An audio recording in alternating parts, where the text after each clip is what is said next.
Oke, Bismillah, Assalamualaikum warahmatullahi wabarakatuh, dan selamat siang. Senang Misalnya, sekali saya bisa menyapa rekan-rekan dalam podcast Satsra hari ini. Pada episode pertama ini, kita akan mengangkat sebuah tema yang sangat krusial dan relevan dengan peran kita sebagai calon aparatur sipil negara, yaitu korupsi atau musuh besar bangsa. Korupsi bukan sekedar pelanggaran hukum, tapi juga pengkhianatan terhadap kepercayaan publik. Di tengah upaya membangun pemerintahan yang bersih dan berintegritas, setiap ASN dituntut untuk menjadi garda terdepan dalam mencegah dan melawan praktik korupsi, sekecil apapun bentuknya. Pada kesempatan kali ini, kita akan membahas mengenai kasus dugaan korupsi pengadaan Chromebook oleh Nadiem Makarim. Namun sebelum kita mulai ke pembahasan, mari kita memperkenalkan diri. Kami dari kelompok 3, Angkatan 2, Latsar CPNS 2025 akan memperkenalkan diri. Saya Ilham Amsir dari BPBD, Jabatan Penata Penanggulangan Bencana Ahli Pertama. Selanjutnya saya kembalikan ke rekan-rekan sekalian untuk memperkenalkan dirinya. Silakan. Assalamualaikum warahmatullahi wabarakatuh. Nama saya Ahmad Sandi dari instansi Badan Penanggulangan Bencana dan Jabatan Analis Kebencanaan Ahli Pertama. Assalamualaikum warahmatullahi wabarakatuh. Perkenalkan, saya Dia Ainun Hamdayani dari instansi Puskesmas Amparita sebagai dokter ahli pertama. Saya Gustiana dari Dinas Pendidikan dan Kebudayaan Jabatan Analis Kebijakan Ahli Pertama. Dan saya Irfan S. dari instansi Dinas Pendidikan dan Kebudayaan sebagai analis kebijakan ahli pertama.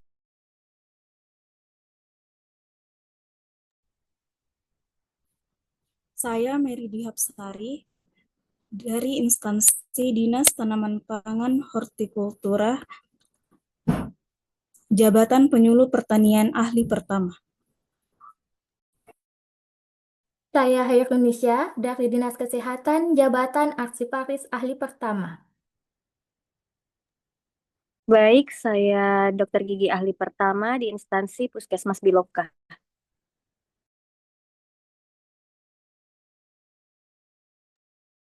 Baik, saya Nur Hardianti Amir dari PT Puskesmas Langitirang sebagai nutrisionis ahli pertama.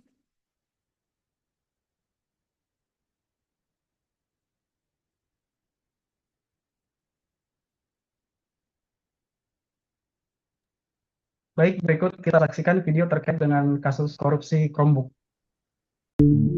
Penyidik Jaksa Agung Muda Tindak Pidana Khusus atau Jampitsus akhirnya menetapkan mantan Menteri Pendidikan dan Kebudayaan Nadiem Anwar Makarim sebagai tersangka korupsi laptop Chromebook. Ia langsung ditahan di rumah tahanan Salemba, Jakarta Pusat pada Kamis 4 September 2025. Penetapan status tersangka atas Nadiem sebenarnya bukan kabar yang bikin geger. Sejak awal, Kejaksaan Agung sudah terlihat membidik Nadiem dengan lebih dulu menjerat orang-orang terdekatnya. Mereka adalah mantan direktur di Kementerian Pendidikan, seorang konsultan bernama Ibrahim Arif, dan staf khusus Nadiem semasa menjadi Menteri Pendidikan, Juristan. Awak Hukum dan Kriminal Tempo sudah menurunkan artikel soal perkara korupsi laptop itu sejak pemeriksaan awal di tahap kejaksaan pada Juni 2025. Pada masa itu, informasi soal peran Nadiem sedikit demi sedikit mulai terungkap. Belakangan, muncul peran Google dalam kasus ini. Sebelum dimulainya proyek laptop Chromebook di Kementerian Pendidikan, Google diduga menanamkan investasi sebesar 100 juta US dollar ke Gojek, perusahaan rintisan yang didirikan Nadiem. Direktur Penyidikan Jampitsus Nur Cahyo Jungkung Majo membuka peran Google itu saat mengumumkan status tersangka Nadiem pada Kamis 4 September 2025. Nadiem dituduh beberapa kali bertemu dengan pihak Google. Nur Cahyo mengatakan pembicaraan dalam pertemuan itu membahas usulan Kementerian Pendidikan menggunakan laptop Chromebook sebagai bahan ajar bagi seluruh siswa.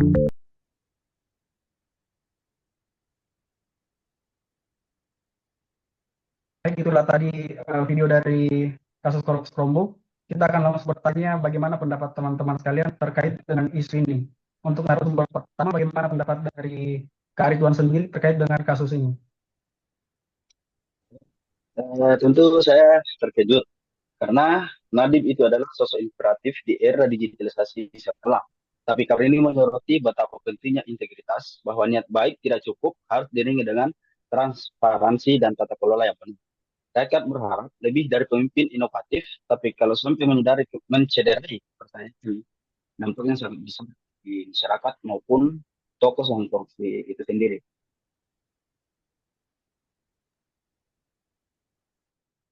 Kalau untuk Kak Dia sendiri, menurut Kakak bagaimana kiranya kasus ini dapat mempengaruhi kepercayaan publik terhadap proyek digitalisasi? Oke, baik. Tentunya hal ini akan sangat mencederai kepercayaan publik, utamanya hal ini berkaitan dengan teknologi sebagai solusi. Nah, tentunya anggaran sekitar 9,9 miliar ini memiliki tujuan yang mulia, tapi apabila dia terkontaminasi dengan korupsi, tentunya masyarakat akan menjadi skeptis kepada pemerintah, utamanya terhadap proyek masa depan yang umumnya memiliki manfaat yang sangat besar. Selanjutnya, kalau untuk proses hukum yang sedang dijalani oleh Nadiem saat ini, bagaimana menurut pandangan dari Kak Gustiana sendiri? Ya, saya melihat prosesnya cukup transparan, ditetapkan tersangka, kemudian dipanggil berkali-kali, ditahan selama 20 hari, dan dibatasi untuk bepergian. Ini adalah wujud bahwa hukum bisa berlaku untuk public figure yang kelas atas, meskipun sempat menunggu bukti kuat sebelumnya. Apakah menurut Kak Irfan, apakah kasus ini juga menunjukkan pentingnya kajian teknis sebelum pengangkatan besar? Betul sekali. Kita melihat kejadian pandemi ini mendorong pemerintah untuk mengadakan digitalisasi sehingga diadakan program pengadaan Chromebook. Namun program pengadaan Chromebook ini harus diuji kelayakannya di berbagai wilayah di Indonesia, apalagi wilayah 3T karena adanya keterbatasan sinyal untuk wilayah tersebut. Dugaan manipulasi seperti spesifikasi menunjukkan pentingnya kajian teknis terbuka dan adanya pendampingan dari pihak independen. Seperti itu. Berdasarkan dari kasus ini, apa pelajaran moral yang kira-kiranya bisa kita ambil? Silakan Kak Mary. Baik, hal utama yang perlu ini adalah bahwa kuasa dan tanggung jawab harus berjalan beriringan. Ketika seorang diberi legitimasi besar, apalagi dalam situasi pandemi, maka kehati-hatian menjadi hal yang mutlak. Moralnya sederhana, niat baik tanpa disertai etika dan akuntabilitas justru dapat berujung pada bencana. Begitu. Baik, selanjutnya kalau menurut Kak Anissa, bagaimana kasus ini mencerminkan praktik korupsi di era digital seperti sekarang ini? Ya, kasus ini menunjukkan bahwa korupsi bisa mengambil bentuk modern, bukan hanya suap uang tunai, tapi lewat desain kebijakan, pengadaan teknologi, dan lelang yang tidak adil. Harus ada pemahaman etika digital di birokrasi, agar digitalisasi tidak jadi peluang korupsi baru, seperti itu.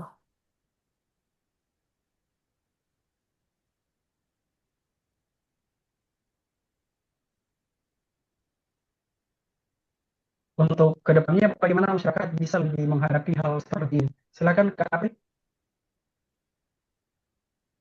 Jadi menurut pandangan saya, kita sebagai warga negara itu harus kritis, jangan hanya condong ke pro ataupun kontra. Jadi sewaktu-waktu nanti ada proyek besar, mungkin yang mengerjakannya itu harus lebih terbuka dan transparan. Dan kita juga sebagai masyarakat harus lebih tahu detailnya secara teknis, bagaimana uji kelayakannya, dan kalaupun ada suatu waktu yang mencurigakan, mungkin segera dilaporkan.